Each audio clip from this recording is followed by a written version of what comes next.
What is going on, Atlanta Falcon fans, man? Y'all know who it is, your boy Antoine Smitty Smith.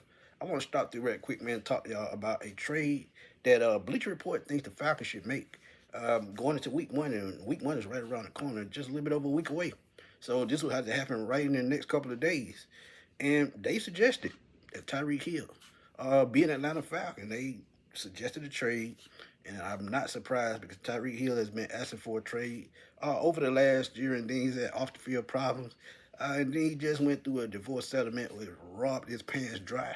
But hey, that's life. But Tyreek Hill is still superior talent, man. As you look at it, man, I think his numbers still worthy. If he can keep them going upward, he could be a Hall of Famer down the road. But you talk about a guy that has 81 catches for 959 and 6 touchdowns last year. That's well under his average. Only 11 yards a catch. Think about it. When he was with the Kansas City Chiefs, he was averaging 14, 15, 17 yards a catch with the Chiefs. You talk about a guy that led the NFL with Miami, and he has the talent in Miami, and I think if Tua can stay healthy, that's a nice combo also with Waddle down there. But I think it's time for a change of scenery, man, honestly. But I honestly don't know if the Falcons the right team because he played in all 17 games with just under 1,000 yards. It just wasn't Tyreek Hill, so I guess that meant he wasn't happy. But the Bleacher Report thinks that the Falcons should trade for him. And I'm still kind of thinking on this kind of hard, man. I'm gonna give y'all my thoughts at the end. But they think the Falcons should trade a 2026 third round pick, and they already done lost a first and a fifth in next year's draft. So now with the third with Tyreek Hill, it's manageable to think about. But trading a receiver for a receiver, then a third round pick, and Darnell Mooney, I think he has one more year, or either he's in the last year of his deal. And Tyreek Hill has one more year, but next year in 2026, he has no guaranteed money on that deal, and I think the number on that deal is like 29, almost $30 million for the veteran receiver. But let's look at what Bleacher Report says right quick. I'm not gonna hold y'all. Says the Falcons don't have a timetable on Darnell Mooney's return from a shoulder injury, according to head coach Raheem Morris. Week to week, and we heard that before. Week to week, a few weeks it said at first turned into a month. And it says the 27-year-old wideout is healthy by a trade deadline. Atlanta can include him in the deal. And I have no problem with that. Like I said, man, Darnell Mooney, he's been a pretty good addition to the Falcons, and I think he still has a lot left in the tank. But injuries are becoming a concern.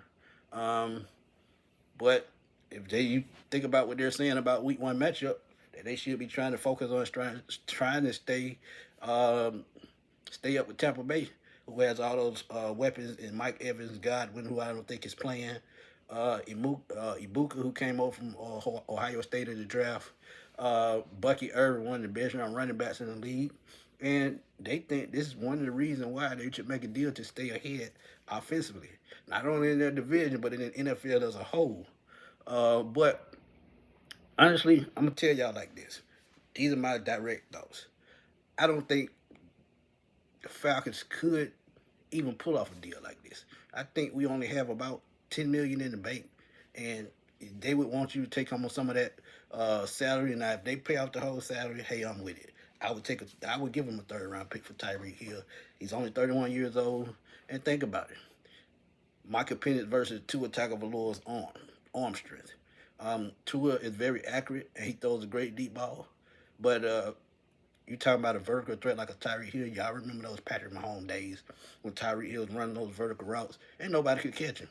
I could see that with Michael Penix easily all day, but I don't think the money will fit. And are the Falcons willing to give up another draft pick knowing that they already down two next year? Depending on how long Tyreek Hill would be here. And like I said, with no guaranteed money, they will have to more than likely sign him to a new deal rather than pay him the 29.9 that he's due next year, even though they're getting the cap space. But would you want to tie that up into your team, knowing that you still got to pay your star players such as Bijan, Drake, Kyle, um, Jesse Bates? So it's just too many contracts. So if this is an all-in season and they can muster up a deal, to get it done. I say do it if you feel like you have a Super Bowl worthy team, which I feel like they do, honestly. Um, I think this would be a intriguing move. But like I said, it's got to make sense financially. And I think the Dolphins are going to want someone to take on some of that salary from Tyreek Hill, which is I think 31 million this year. So and if they keep him next year, it's a $51 million cap hit. So they got to move him this year, and that's a $27 million cap hit. So either way it goes, they lose. So if he demands a trade again, I could see something happening. But if Atlanta doesn't have to pay any of that salary, I would absolutely think about it. But let me know what y'all think, man.